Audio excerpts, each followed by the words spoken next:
sommes en ligne avec notre invité, Gérald Olivier. Bonjour.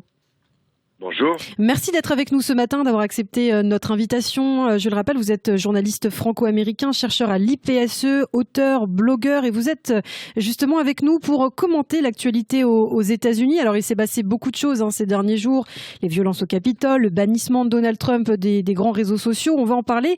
Mais d'abord, cette dernière information, cette procédure d'impeachment engagée contre Donald Trump. Alors, ce n'est pas la première fois qu'on en entend parler, mais cette fois, le vice-président américain Mike Pence est sollicité. Est-ce que cette procédure, selon vous, a des chances d'aboutir ? Alors oui et non, parce que les démocrates contrôlent la majorité, contrôlent la Chambre des représentants, et c'est la Chambre des représentants qui vote cette destitution. Maintenant, on l'a vu l'année dernière lorsqu'il y a déjà eu un procès en destitution. L'impeachment, c'est en 2 étapes. Il faut d'abord que la Chambre vote, et puis ensuite, il y avait un procès au Sénat, et il faut que le Sénat vote à une majorité des 2/3 pour confirmer le vote de la Chambre des représentants. Donc cette procédure-là, elle a très peu de chances d'aboutir, puisque les démocrates n'ont pas une majorité des 2/3 au Sénat, et même si quelques républicains lâchent Trump, il n'y en aura pas suffisamment pour aller jusqu'au bout.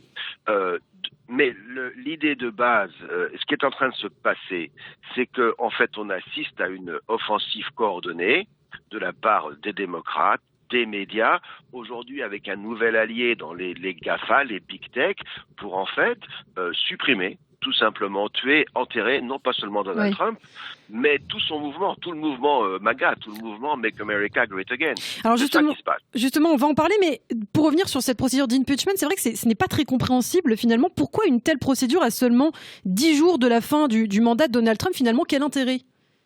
L'intérêt des démocrates, ce serait de tuer Trump 2 fois. C'est-à-dire qu'un président qui aurait été destitué, qui aurait subi 2 votes en destitution, pourrait difficilement se présenter à la Maison-Blanche à nouveau. L'idée, c'est qu'on ne veut plus de Trump. Alors, et il y a une toute petite, si vous voulez, il y a une toute petite ouverture, dans la mesure où certains républicains, depuis mercredi dernier, depuis l'assaut contre le Capitole, se sont retournés contre Donald Trump. Donc, on aurait peut-être quelques votes pour le faire. Maintenant, une destitution à 9 jours d'une fin de mandat, c'est parfaitement ridicule. Deuxièmement, je ne suis pas sûr du tout que ce soit dans l'intérêt de Joe Biden de commencer son mandat avec une actualité qui soit focalisée sur un procès contre l'ancien président. On a bien vu que Trump a une stature qui dépasse lui-même, qui dépasse largement celle de Joe Biden. Je pense que Joe Biden aura envie, au contraire, qu'on cherche à mettre Trump de côté et qu'on s'intéresse à sa présidence. D'un point de vue politique, il n'est pas dans son intérêt que l'on continue à se focaliser sur Donald Trump alors que il est en place et que c'est à lui maintenant de diriger le pays. Alors justement, vous le dites, le but est d'empêcher Donald Trump de préparer son avenir politique. Donc, impossibilité pour lui, selon vous, de se présenter en 2024 si cette procédure est validée, évidemment. Alors, impossibilité. Vous connaissez le précédent. Ce qui se passe en ce moment est totalement sans précédent dans l'histoire. Donc je pense qu'un président qui serait destitué ne pourrait pas possiblement se présenter à la Maison-Blanche. Mais je rappelle qu'aucun président dans l'histoire des États-Unis n'a jamais été destitué. Vous avez eu 3 votes en destitution, mais le procès qui a suivi, qui est la véritable destitution, n'a jamais confirmé ce vote. Donc en fait, il n'y a jamais eu d'impeachment. Si la procédure allait au bout, il serait vraisemblable que l'objet de cette procédure, si Trump était vraiment destitué et que le Sénat confirme à l'issue d'un procès cette destitution, on ne voit pas comment on pourrait destituer quelqu'un un jour et considérer qu'il va être élu le lendemain. Donc ce serait en effet le disqualifier. Maintenant, je le répète, cette procédure a très très très peu de chances d'aboutir. Il s'agit juste de continuer à enterrer non pas seulement une personne, mais un mouvement.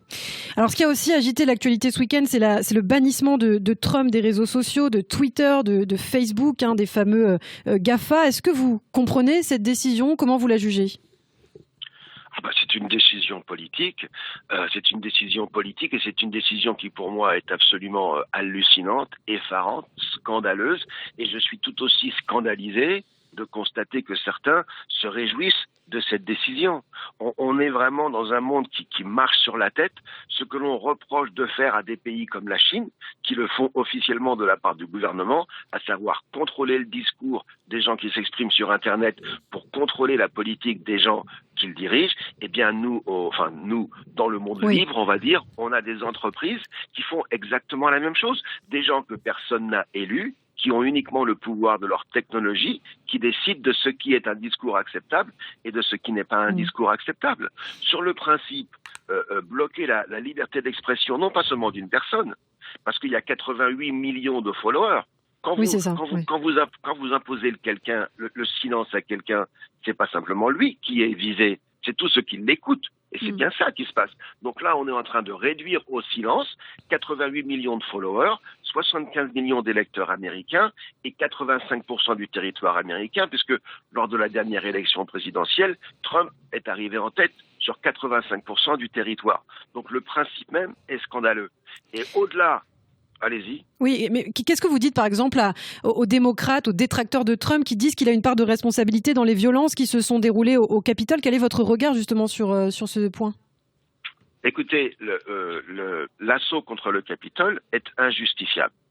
Si on regarde le discours de Donald Trump, il n'a pas dit à ses militants d'aller,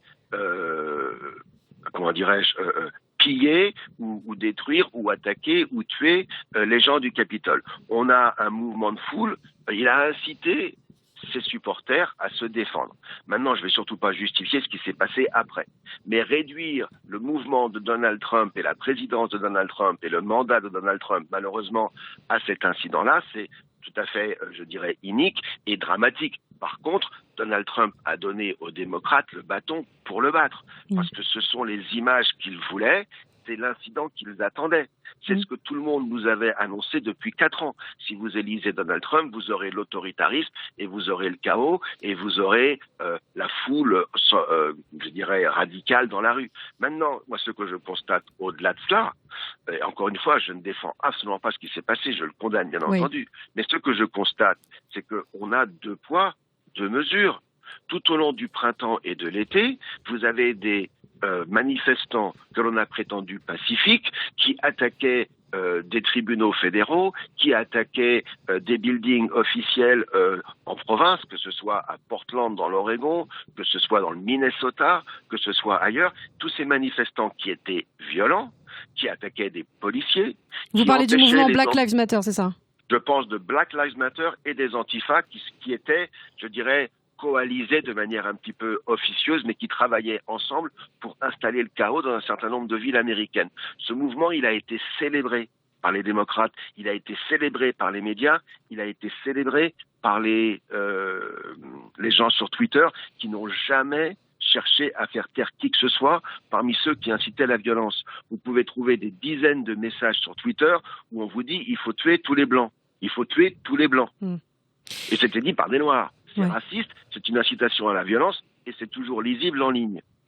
Donc vous le dites, il y a un 2 poids 2 mesures. En tout cas, la décision de bannir Donald Trump des réseaux sociaux va aussi favoriser les médias dits alternatifs.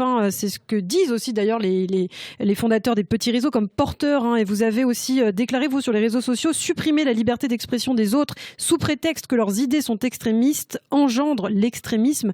Qu'est-ce que cela signifie, Gérald Olivier? C'est une évidence et je suis pas seul à le dire. En fait, c'est la reprise de ce que d'autres ont dit. Mais souvenez-vous, dans les années 60, Martin Luther King, d'accord, qui était pour la non-violence, donc voilà, c'est pas le radical le plus. On sait d'où il vient. Martin Luther King disait clairement, la violence, c'est le mode d'expression de ceux qui sont réduits au silence. Parce que lorsque vous tuez la liberté politique, lorsque vous tuez le discours politique, lorsque vous tuez la possibilité pour certains d'exprimer leurs idées et que vous les faites vivre dans un système où ils ont l'impression d'être marginalisés, le seul recours que vous leur laissez, c'est la violence. Donc, la liberté d'expression doit commencer là où on admet d'entendre des idées qui ne sont pas forcément les siennes et qui peuvent vous choquer. Je ne dis pas qu'il faut inciter à la violence, c'est pas du tout ça que je le dis. Je dis qu'il faut savoir écouter l'autre. Et que faire taire l'autre sous prétexte que son vocabulaire vous déplaît, c'est le meilleur moyen de faire que vous et l'autre ne vous réconciliez jamais et au contraire vous enfermiez dans des oppositions qui est un petit peu celle qu'on constate aux États-Unis aujourd'hui. Merci beaucoup Gérald Olivier pour toutes ces précisions. Merci d'avoir été avec nous. Je rappelle que vous êtes journaliste franco-américain, chercheur associé à l'IPSE et on peut vous retrouver sur votre blog France Amérique. Merci, à très bientôt.